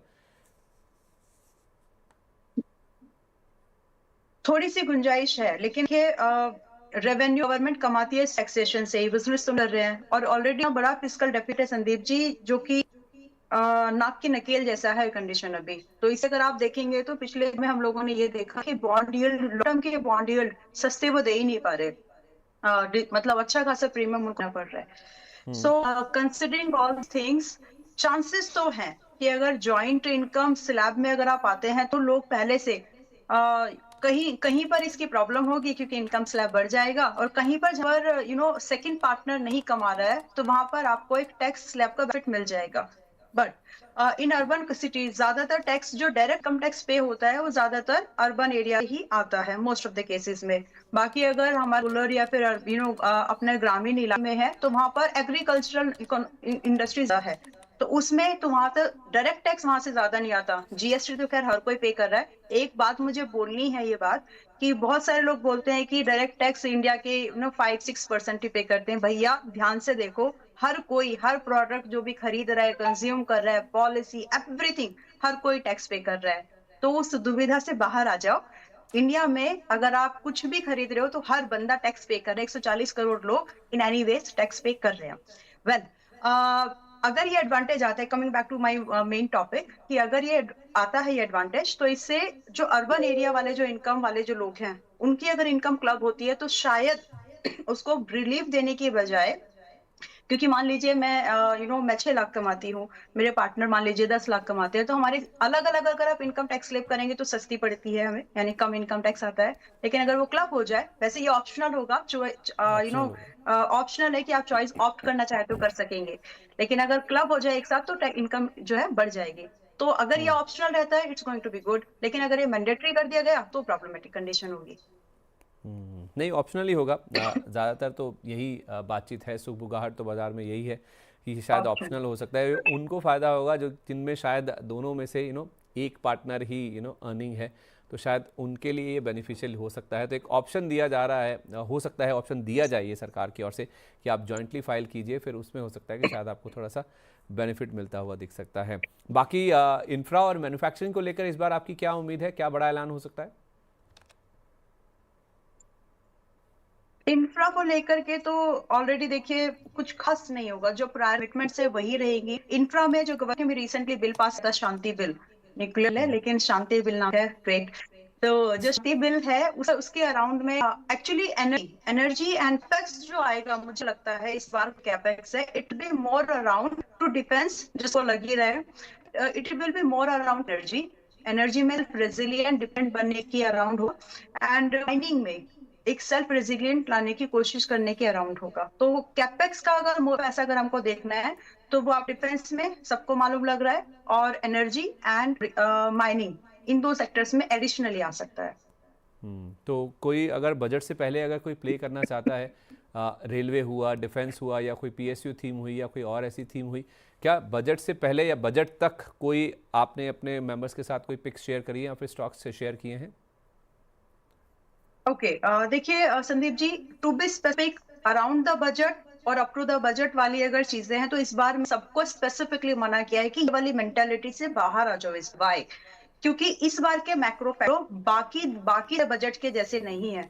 सीतारमन जी ने जितने बजट इससे पहले दिए उस टाइम पर हमारे ऊपर डिप्स नहीं थे, उस समय पर अराउंड द इकोनॉमीज में टैरिफ ट्रेड का कंसर्न नहीं था, प्री ट्रेड की पॉलिसीज थी, बट अलग है। अगर आप इस समय कुछ भी डिसीजन लेते हैं तो आपके डिसीजन खराब या फिर होने के जो चांसेस है वो ज्यादा है। तो अगर आप कुछ खरीदना चाहते हो, जब भी गवर्नमेंट की कैपेक्स की बात आती है, इट्स नॉट अराउंड कि आपको 1-2 महीना 1-2 दिन का व्यू तो है नहीं, वो कैपेक्स लंबा चलेगा। और उस लंबे डिसीजन में अगर कुछ भी उस पर्टिकुलर इंडस्ट्री सेगमेंट को लेकर के कुछ भी नया सोल टैरिफ या कुछ भी अगर आता है या कुछ भी यानी कंडीशन आती है, तो वहां पर आपको फेलियर होने के चांसेस आ जाएंगे। So if you want to buy something, buy with a focus कि आपको इन्वेस्टमेंट करनी है। एंड जब आप इन्वेस्टमेंट कर रहे हो, so don't look at for just for the कि बजट क्या आ रहा है। बजट में आएगा जो, उसको आपको उसकी वैल्यूएशन कंफर्ट को देखते हुए करना है, प्राइस एक्शन को देखते हुए करना है, वो सब चीजों के साथ में। सो इन सब डिस्कशंस के साथ में मुझे आज की डेट में आज एक स्टॉक है माइनिंग का ही है ओडिशा माइन, ठीक लगता है, 4,400 के आसपास है। I can't see more decline. मुझे इसमें ये आप 42 OMDC से की बात नीचे कर रही हैं? OMDC की बात कर रही हैं ओडिशा क्या? Mine, Odisha mineral development corporation. Odisha, yes. तो ओके। अगर हम, और दूसरा स्टॉक हम लोग एनएमडीसी देख सकते हैं। एक मिनट। और दूसरा स्टॉक हम लोग एनएमडीसी देख सकते हैं। माइनिंग को अगर हमको देखना है तो पहले ओडिशा माइन की बात करेंगे, जो कि आज डेट में 4,450 के आसपास है। I am not saying buy करना है, लेकिन अगर ये आपको क्लोज टू 4200 या 4300 मिले, 4,300 से 4,200 जाए, इट्स अ गुड पिक। और अप्रोक्सीमेट जो यहाँ हमको एक अपसाइड की मूवमेंट मिलेगी 15%, लगभग 40% का अपसाइड बाकी है। तो एक टारगेट वाइज अगर समझे तो 4,700 अगर हमको रेंज प्राइस वाइज देना है, तो 4,700 से लगभग 5,200 भाव ओडिशा माइन में हमको दिख सकता है, with a very small strict stop loss at 4,050। तो इसमें हम एक बार मौका ढूंढ सकते हैं। दूसरा स्टॉक है एनएमडीसी जो कि हमको डिप में ही खरीदने का भी होना चाहिए, ना कि अभी के करंट प्राइस पर। हालांकि अगर आप इन्वेस्टमेंट प्लान रहे हैं तो सिप के थ्रू ही करिए, बिकॉज आज आप ये 78 पर देख रहे हैं। मैं फिर भी प्रेफर यही करूंगी कि 76 या 75 पर मिले तो ज्यादा बेटर प्राइस होगा वो एंट्री करने के लिए, जो कि 1-2 दिन में जाना चाहिए। तो 75-76 के प्राइस पर आप एनएमडीसी को देख सकते हैं, जिसमें कि स्टॉप लॉस सिर्फ 71 का मेंटेन करके अपसाइड के टारगेट कम से 82 एंड 95 का देख पाएंगे। तो ये दो स्टॉक्स हैं जो माइनिंग सेक्टर लोग देख सकते हैं आज की डेट में। तो आप कह रही हैं कि माइनिंग को लेकर इस बार बजट में कुछ बड़ा अनाउंसमेंट हो सकता है? यस। ठीक है। अच्छा, माइनिंग की जब बात आती है ना, तो रेयर अर्थ मिनरल्स की जो बात है ना वो सामने आ जाती है, जिसमें जीएमडीसी जैसे स्टॉक्स हैं वो बहुत ज़्यादा फोकस में आए हैं, क्योंकि सरकार ने रेयर अर्थ के ऊपर भी अपनी फोकस काफ़ी ज़्यादा बढ़ाया है। तो जीएमडीसी इन भाव पर आपको कैसा लग रहा है? अगर माइनिंग का ही प्ले अगर आपको लगता है कि बजट में फोकस में रह सकता है? जीएमडीसी थोड़ा सा महंगा है, और आई डोंट मतलब मैं चाहूंगी कि मुझे यहाँ पर थोड़ा सा और सस्ता भाव मिल जाए इन्वेस्टमेंट के लिए। ठीक है, क्योंकि आपके इन्वेस्टमेंट के जरिए 630 और लगभग 795 रुपए के, सॉरी 630 और 695 रुपए के टारगेट आपको आते हुए दिख जाएंगे, बट भाव जो है थोड़ा आज महंगा ही लग रहा है संदीप जी। सो इंस्टेड 542 हमें 510-20 का करना चाहिए। जब ये भाव मिले तभी करेंगे। एंड स्टॉप लॉस 470 470 का मेंटेन करके हम लोग यहाँ पे 630 और 650 के टारगेट को वेट कर सकते हैं। इसमें भी जो जरिया है सिर्फ 3 क्वार्टर्स का रहे, विद इन 3 क्वार्टर्स आपको जितने टारगेट देता है लेकर के निकल जाइएगा, क्योंकि उसके उसमें प्रॉफिट बुकिंग एक्सपीरियंस हो गया एंड ऑल। जी ओके, ठीक है। तो ये होगी बात। और इस बार ना मैम बाजार के एंगल से देखें ना तो बड़ा एंटिसिपेशन है, या फिर मांग भी कह लीजिए, कि या तो आप एसटीटी अबॉलिश कर दीजिए, ख़त्म कर दीजिए, या फिर एलटीसीजी या प्लीज एसटीसीजी के साथ कुछ तो ट्वीक कीजिए, ख़त्म कीजिए या फिर कम कीजिए। खत्म ही कर दो ना, एसटीटी क्यों ले रहे हैं?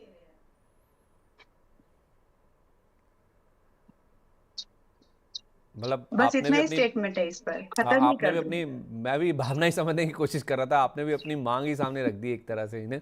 वैसे लॉजिकल भी है, जब आप एसटीसीजी ले ही रहे यस हैं और लॉन्ग टर्म कैपिटल गेंस लग ही रहा है, तो फिर एसटीटी लगाने का क्या पर्पस बनता है? तो उस हिसाब से एफआईआईज भी आप देखेंगे पिछले 5 साल से एग्जैक्टली। लगातार इंडियन मार्केट से बिकवाली ही कर रहे हैं, उन्होंने भी इस चीज़ को पसंद नहीं किया है। क्लैरिटी चाहिए होती है हर किसी को, रिटर्न्स चाहिए होते हैं। तो अगर एफआईआईज आपके देश में आके करेंसी का रिस्क लेते भी हैं, प्लस टैक्सेस भी पे करते हैं, ब्रोकरेज भी देते हैं, उसके ऊपर उनको एसटीटी यस भी पे करना है, तो जाहिर सी बात है फिर एक लॉन्ग टर्म के लिए जो आपका एक कॉन्फिडेंस है ना वो शेकअप होता है, और वो एफआईज के आंकड़ों में साफ तौर पे दिख भी रहा है।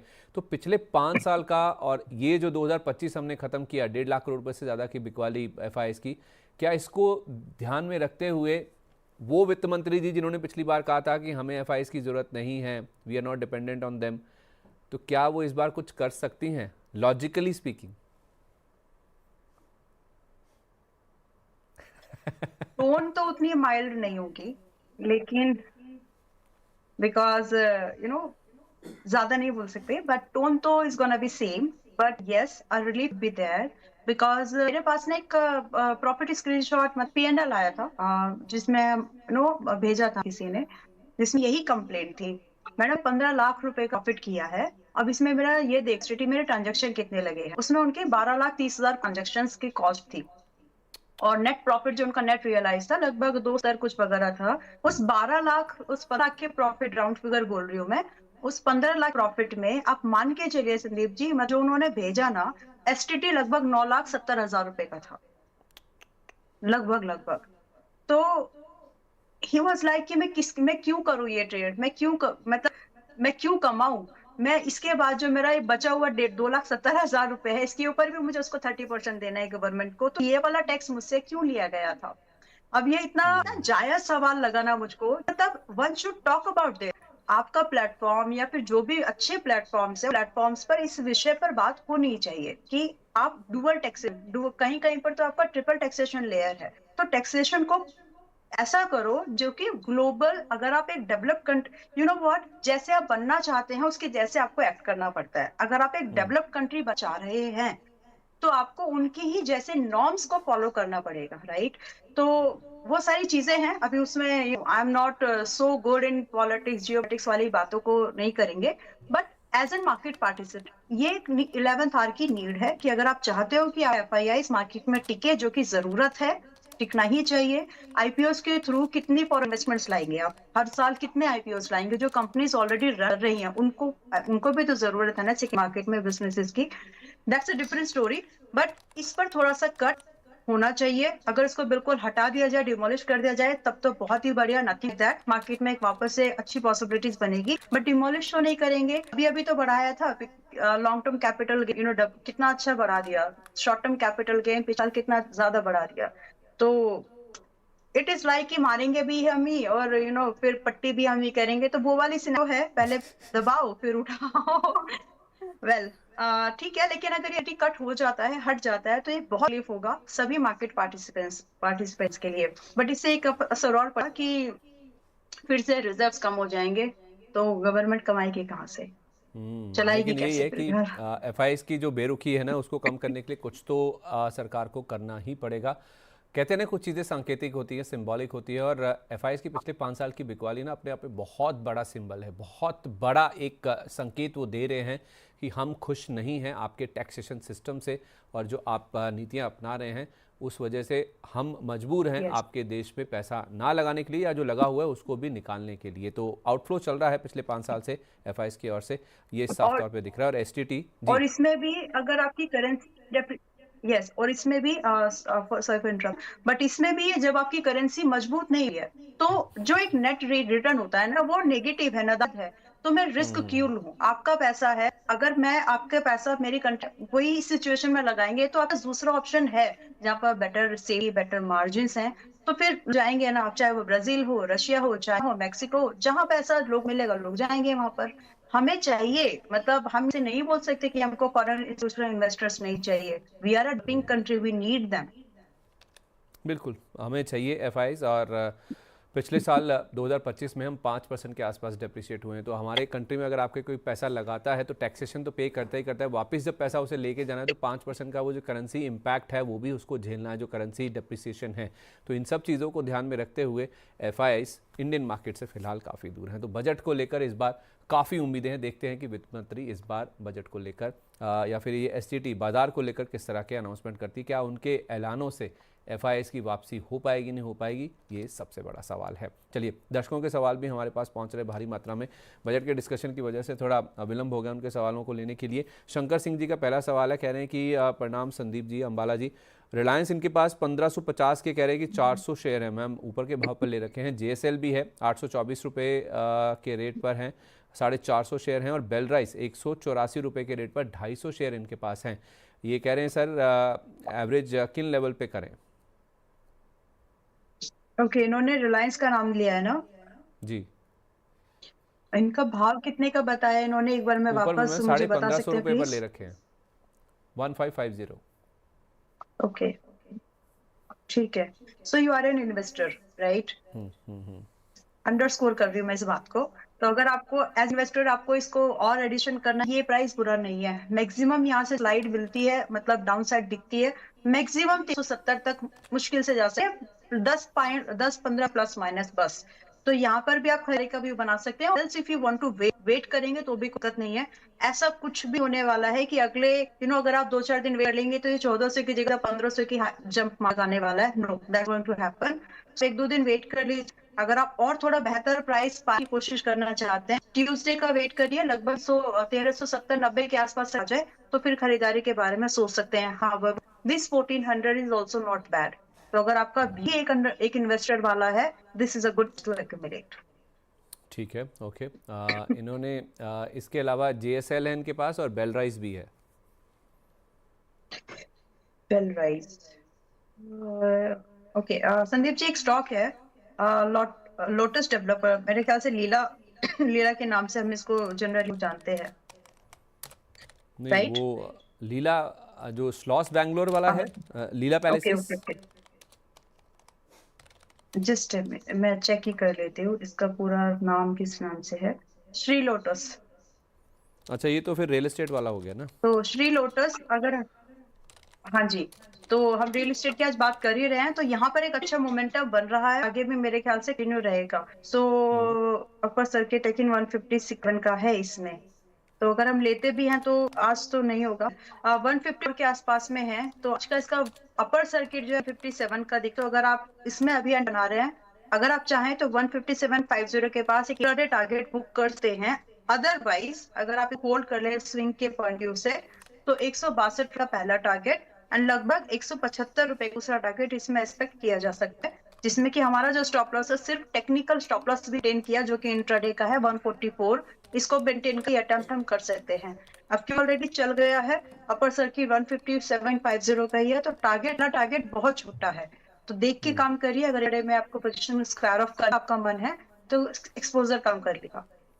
तो आप कह रही हैं कि अगर आज आप खरीदते हैं तो कुछ एक दिन का व्यू आप लेके चलिए, 162 175 तक ये जा सकता है। आज का हालांकि लेवल छोटा है क्योंकि सर्किट आई थिंक 10% का है इसका। 10% का है, ऑलरेडी ये 7.5% चल रहा है।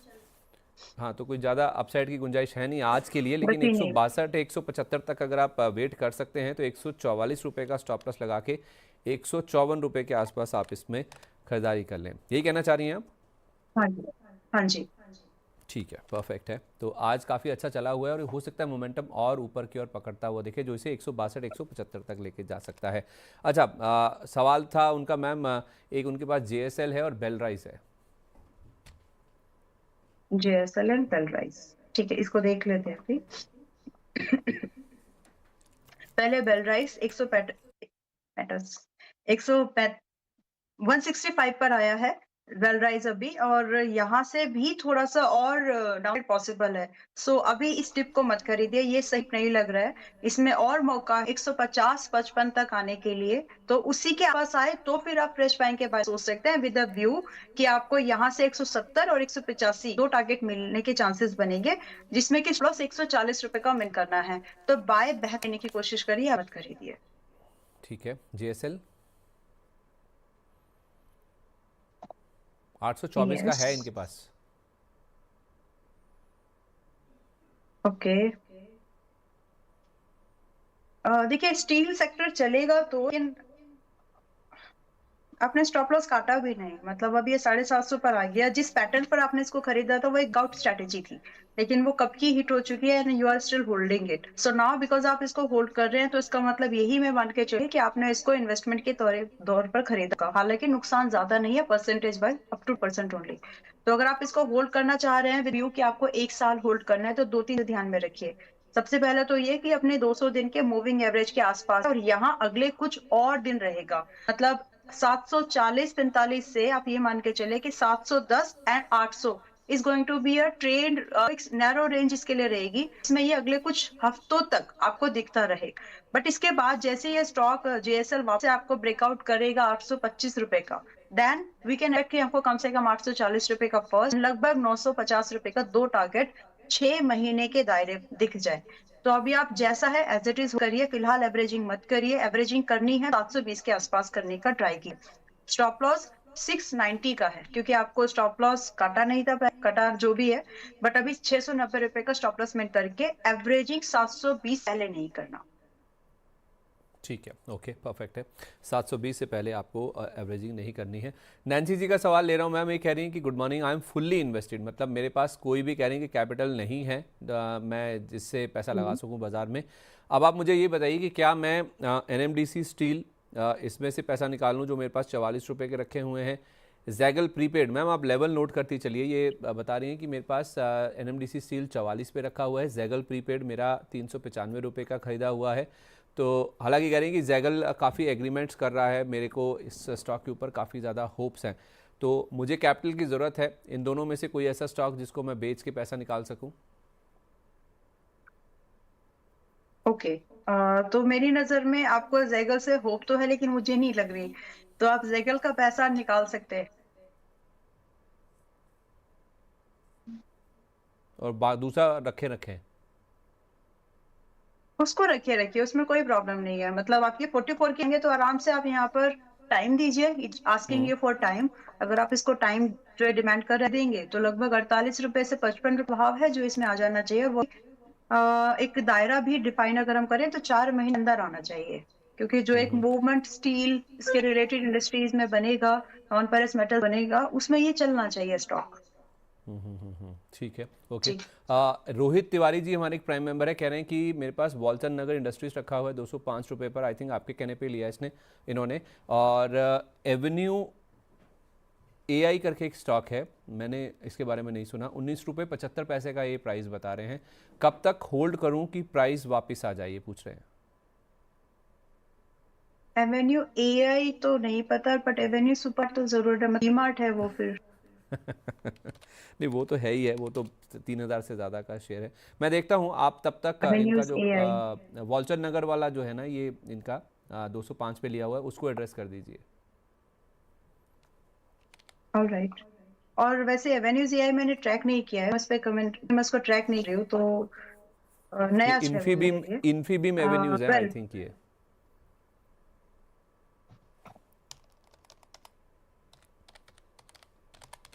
इसका नाम ऐसा क्यों आ रहा है फिर? हाँ, इन्फीबीम एवेन्यूज खैर, है, क्योंकि इन्होंने पहले जिस हम भाव लोग पे वॉल्चर लिया ना नगर के। वो इसी से मैच कर रहा है। 15 रुपये 28 पैसे का अभी भाव है, और ये कह रहे हैं कि इन्होंने ले रखा है 19 रुपये 75 पैसे पर, तो कुछ सिंबल होगा आई थिंक जो इन्होंने मेंशन किया है। तो पहले वॉल्चर नगर या फिर पहले इन्फीबीम एवेन्यूज, कौन सा डिस्कस करेंगी? वॉल्चर नगर देखते हैं जो कि 126 पर है। If you are invested stay invested, इसमें निकलने की जरूरत मुझे नहीं लगती। स्टॉप लॉस मेरे ख्याल से मैंने उस समय भी होगा, अगर नहीं हमेशा आते हैं वैसे स्टॉप लॉस के बिना रिकमेंडेशन आती है, बट स्टिल जो अब स्टॉप है, अगर आप एडिशन करने प्लान करें, नो नीड टू, इसमें एडिशन की जरूरत नहीं है। शांति बिल की बात की हमने, तो उसकी वजह से ये स्टॉक बस समय काउंट करें, दे अपने पेस पर चल जाएंगे। तो फिलहाल 130 should be the stop loss, a very strict stop loss for this, and target आप यहाँ पर एक्सपेक्ट कर पाएंगे लगभग 185 से लेकर के 240 रुपए के मिनी टारगेट्स हैं। एंड जो टाइम होराइजन रखना चाहिए लेस देन 9 मंथ का हो, मतलब 1 महीने में हो सकता है कि आपको 150 दिख जाए, लेकिन दूसरा टारगेट आते आपको 9 महीने लग जाए, तो आप उस हिसाब से स्कैन कर लीजिए। ठीक है, ओके। और इन्फीबीम? इन्फीबीम अभी 15 रुपए पर है, 15 रुपए 24 पैसे पर खरीद तो लिया है। फिर आपने इसमें मेरी रिकमेंडेशन थी तो मैंने इसमें स्टॉप लॉस नहीं दिया क्या? डेफिनेटली दिया होगा। मुझे जो भी है, बट अभी के लिए देखिए ईवीएम का मुझे याद तो है 14 रुपए 70 पैसे की बात थी, जो कि अभी तक हिट नहीं हुआ है। सो अगर आप हैं तो फिलहाल आप इसको होल्ड कर सकते हैं, 15-23 पैसे के आसपास ही है। तो इसमें ब्रेकआउट का वेट करिए, अगर ये आपको ब्रेक 16 रुपए 40 पैसे का अगले 2 हफ्तों अंदर दे दे तो होल्ड करिए, अगर नहीं तो फिर आप इस एग्जिट प्लान कर सकते हैं। अच्छा, ठीक है, ओके।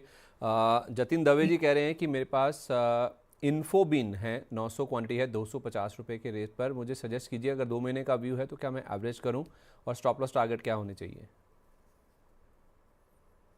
2 महीने का व्यू है, इनकी बाइंग कितने की बताई इन्होंने? I would request please. एक सेकंड में बता रहा हूँ आपको। 900, अच्छा 900 रुपये हाँ के जी। रेट पर है और 250 क्वांटिटी है, 900 का प्राइस है इनका।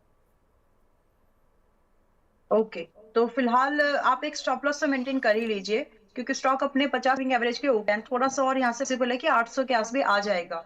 सो here to be on side आपकी बाइंग ही है, पहली बात, पहला कमेंट तो यही होना चाहिए कि बाइंग महंगी है तो उसके हिसाब का स्टॉप लॉस भी डीप है। इसीलिए जब कॉन्ट्रेट्स होते हैं ना, वहां जो रिस्क रिवॉर्ड है बहुत फेवरेबल बनता है। मोमेंटम ट्रेड है, कॉन्ट्रा ट्रेड अलग, इसको डील हैंडल करने का तरीका भी अलग है। अगर आप मोमेंटम ट्रेड प्लान कर रहे हो तो उसमें स्टॉप लॉस आप फॉलो करने ही चाहिए, ठीक है? आप उसमें इफ एंड बट नहीं कर सकते, तो जो आपने यहाँ पर किया है।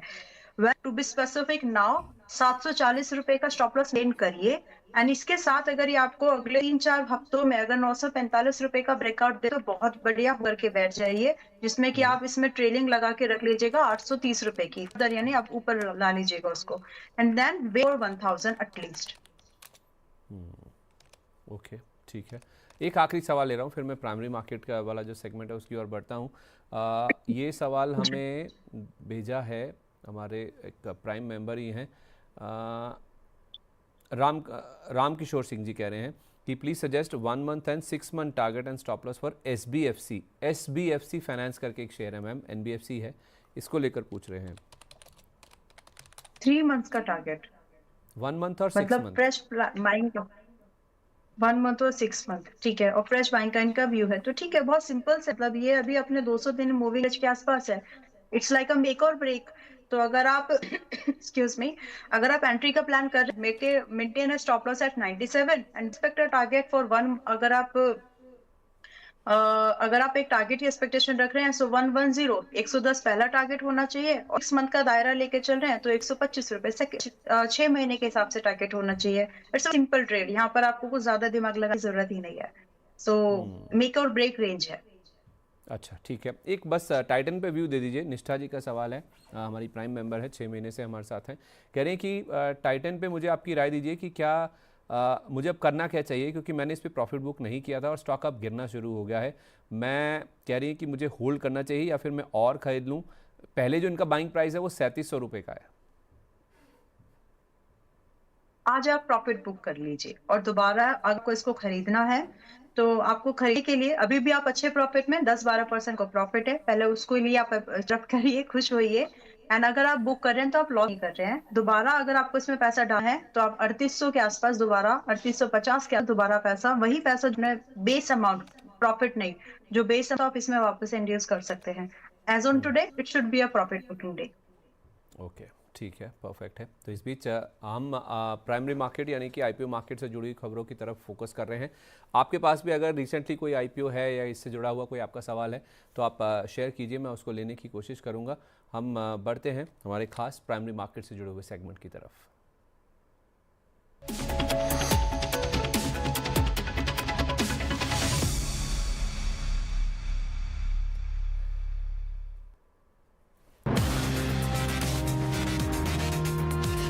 वाह, क्या आईपीओ है!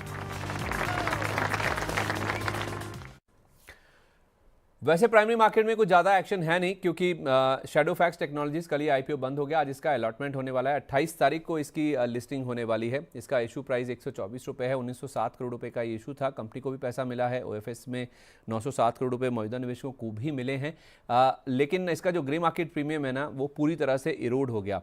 जिस तरह से पहले 3 दिन सोमवार, मंगलवार, बुधवार को बाजार में बिकवाली आई ना, सारा जो ग्रे मार्केट प्रीमियम है वो पूरा इसमें से ख़त्म हो गया और अभी ये 0 रुपये के आसपास दिखा रहा है, यानी कि 124 वाला 124 पे खुलेगा। मुझे याद आता है वो अमागी वाली लिस्टिंग जिसका GMP 0 हो गया था, तो वो 12% के डिस्काउंट पर खुला था। इसका ट्रेंड भी है हमारे पास, कैसे ये ना इसका जो GMP है वो इरोड हुआ है ओवर द डेज, और ये सब्सक्राइब हुआ है कुल 2.7 गुना के आसपास, 2.25 गुना के आसपास के नंबर्स हैं। अच्छी बात यह है कि QIBs का अच्छा इंटरेस्ट आया, जो कि बिजनेस मॉडल को समझते हैं, गहरी समझ रखते हैं, अच्छा पैसा भी लेके आते हैं और लंबे समय के लिए आते हैं। वो 4.25 गुना के आसपास उन्होंने इसको भरा है।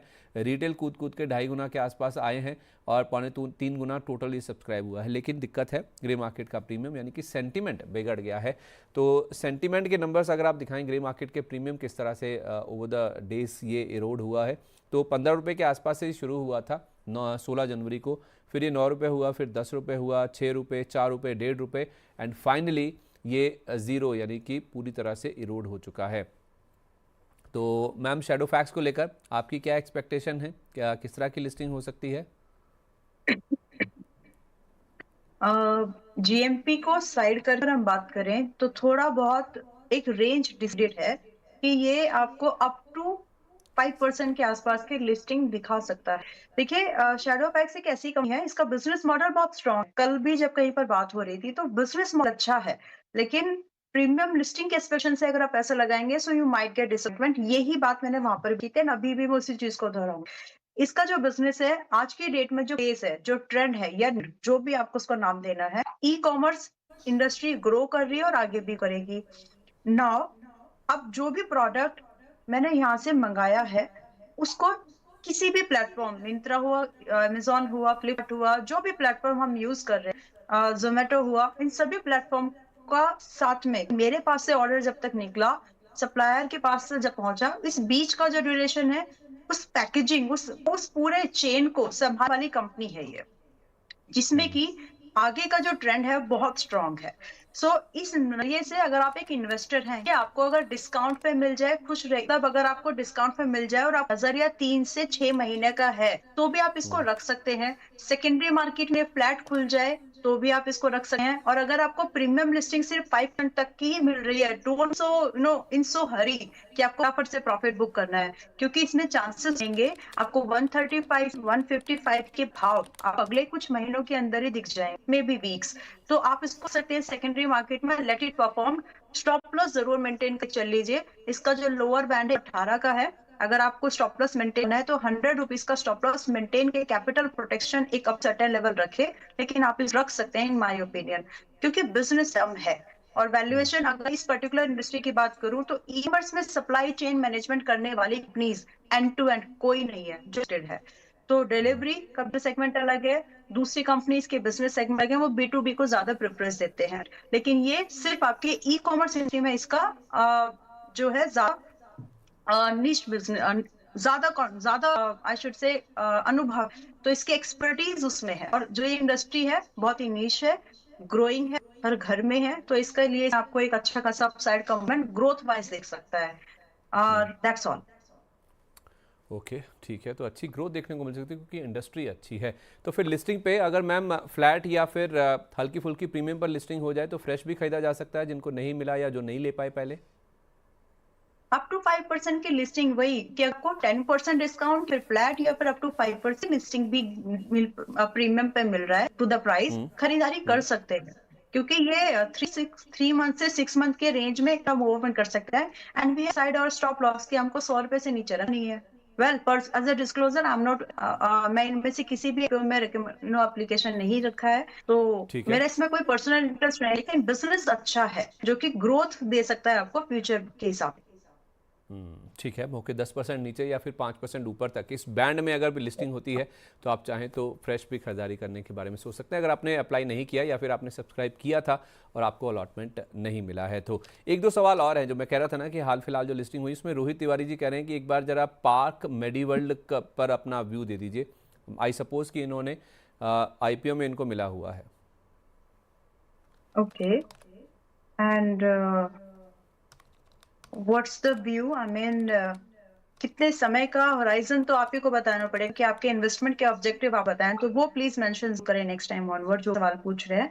बट पार्क मेडी अगर मैं बात अभी 154 पर है, होल्ड कर सकते हैं। तो 40 रुपए का एक stop loss security shaper side लगा लीजिए, बट अभी फिलहाल आप इसको होल्ड के रखेंगे तो कोई बुराई नहीं है, which is very well I mean बहुत लाइकली है कि 65 रुपए से हमको यहाँ से 180 रुपए के भाव दिखते हैं और 3 महीने का व्यू है, तो एक अच्छा अल्फा हाई बीटा के साथ में हमको दिख सकता है, लेकिन स्टॉप रखिएगा 140 का। ठीक है। अच्छा, बीसीसीएल को लेकर बहुत सवाल आते हैं, जो भारत कोकिंग कोल, हमने पहले भी काफ़ी बार डिस्कस किया है, लिस्टिंग से पहले भी डिस्कस किया, बाद में भी किया है। अब इस पे क्या करना चाहिए, ये फरहाद शेख जी का सवाल है कि बीसीसीएल में क्या करें। सवाल तो बेसिकली यही है कि क्या फ्रेश खरीदारी शुरू कर दें, अगर हाँ तो किन लेवल्स पर और कहाँ तक? 37-38 की रेंज में आ गया, यहीं पर हम एक बार खरीद का व्यू देख सकते हैं। स्टॉप लॉस डीप है, मेंटेन कर सकते हैं तो ही पैसा लगाइए। अगर स्टॉप लॉस लग रहा है percentage wise this is like 30% from this current price, तो फिर आप यहाँ पर अपने एक्सपोजर लिमिट कर लीजिए, because your target is also going similar way higher. So आपका स्टॉप, अगर आप 37-30 यानी करंट प्राइस में अगर आप एंट्री करने की कोशिश कर रहे हैं, तो आपका पहला ही टारगेट पर मुझे अभी 45 का दिखता है, देन 55, ये दो टारगेट्स आपको दिख सकते हैं।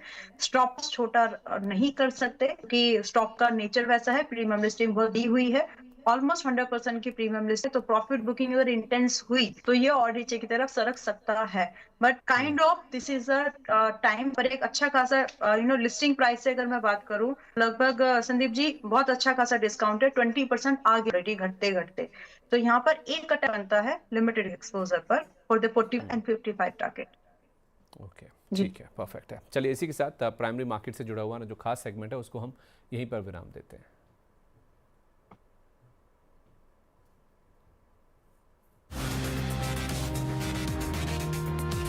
वाह, क्या आईपीओ है।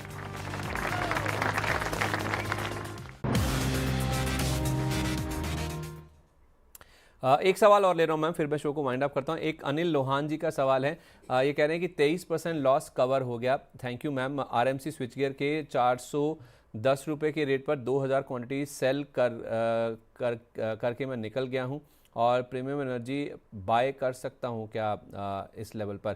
तो आई थिंक इन्होंने आपके कहने पर आरएमसी स्विच गियर के शेयर बेच दिए, ये कह रहे हैं, और 2000 क्वांटिटी थी इनके पास, तो कह रहे हैं कि 23% लॉस कवर हो गया मेरा। तो पहले तो मैम आपको भी और इनको भी मुबारकबाद। और प्रीमियर एनर्जी पूछ रहे हैं कि क्या यहाँ पे बाय किया जा सकता है क्या? थैंक यू, लेकिन आरएमसी मैंने रेकमेंड किया था, बाय दिया था, और पिछले 7-8 दिन में 40% चढ़ा है Sandeep ji. Yes, so I hope कि इन्होंने इसको उसी समय इन्होंने खरीदा है। 410 थैंक यू फॉर योर पर, अप्रिसिएशन, अदरवाइज हाँ, इन्होंने 410 रुपये पर बेच दिया 2000 है। क्वांटिटी ली है, तो उसी तरह से शायद इन्होंने जो मुनाफा हुआ है उससे इनका जो 23% लॉस कवर हो गया, ये कह रहे हैं। यस, एंड हैप्पी कि आप शेयर तो करें कम से कम, अदरवाइज लोग शेयर भी नहीं करते ज्यादातर, जस्ट आई मीन करेज किसी को अप्रिशिएट करने के लिए, एंड अप्रिशिएट दिस कि आप अंदर वो करेज है। वेल अभी भी, बट आरसी दूसरा स्टॉक इन्होंने कौन बताया था वैसे? Premier Energy. तो प्रीमियर एनर्जी की बात हो गई है, यस, उसके बारे में बात हो गई है, उसको नहीं खरीदना चाहिए, उसमें और थोड़ा सा डिक्लाइन पॉसिबल है, वेट फॉर दैट टिकट। और खरीदने की बात ख्याल से मैंने 650 के या 600 के आसपास की है आसाही, तो उसका वेट कर लीजिए। नाउ टू बी स्पेसिफिक कि अगर आपके पास पैसा है, अभी आरएमसी अच्छा है, अभी आप इस पैसे को लगाए रह सकते हैं। इनफैक्ट अगर आज भी किसी को एक स्विंग ट्रेड ढूंढना है तो आरएमसी 422 पर है, 420 पर है, स्टिल बाय, अभी भी खरीद सकते हैं, जिसमें कि फर्दर जो टारगेट मुझे दिख पा रहे हैं, मैं यहाँ पर 470 रुपए का एक पहला टारगेट, और दूसरा टारगेट लगभग एक बड़ा स्ट्रेच अगर इन्वेस्टमेंट के थ्रू दे दें तो लगभग आपको यहाँ पर 590 का सेकेंड टारगेट दिख जाएगा। रही बात स्टॉप लॉस, बहुत छोटा है, स्टॉप लॉस यहाँ पर सिर्फ 340 रुपए का टेन करना है। ओके, ठीक है, परफेक्ट है। सवाल तो बहुत है मैम अभी भी हमारे पास, लेकिन समय की कमी है, तो आपसे विदा लेना होगा। जितने भी स्टॉक्स हम डिस्कस कर पाए हैं, जितने भी स्टॉक्स पर हमने बातचीत की है, उनको लेकर कोई disclaimer ma'am? There are many stocks Sandeep ji जो इस 1-1.5-2 घंटे में डिस्कस हुए, 1-1.5 घंटे में जो डिस्कस हुए हैं, वेल बट पर्सनली मेरे पोर्टफोलियो में कोई स्टॉक नहीं था। Yes, we have so many stocks जो रिकमेंडेशन के तौर पर हमने अपने मैप को शेयर किए हैं। सिमिलर व्यू रहा है, चाहे उनको शॉर्ट टर्म दिया है, लॉन्ग टर्म के लिए व्यू शेयर किया है, एंड पॉसिबली अगर हमको लगा कि स्टॉक में अच्छा पॉसिबिलिटीज है तो फ्यूचर एंड ऑप्शंस में भी उसमें रिकमेंडेशन के तौर पर शेयर किया गया। That's the view, I mean that's closure. बाकी मेरे पर्सनल पोर्टफोलियो में कोई नहीं था। जाते जाते RMC is a good pick, आज के लिए देख सकते हैं जो बताया उसके हिसाब से। एंड नाउ जो ग्रो में पैसा लगा करके बैठे हैं, now ready 185 most likely today and most likely by Wednesday or Tuesday within 2-3 trading sessions में आपका 185 में आ जाएगा। तो जब आ जाए कमेंट करके बताना जरूर। Thank you. ठीक है, thank you so much and wish you very good day and a very happy weekend, जो कि लंबा वीकेंड है बाजार के लिए। इसी के साथ हम भी ओपनिंग बस को यहीं पे वाइंड अप करते हैं। प्रतिभूति बाजार में निवेश बाजार जोखिमों के अधीन है। निवेश करने से पहले सभी संबंधित दस्तावेजों को ध्यान से पढ़ें।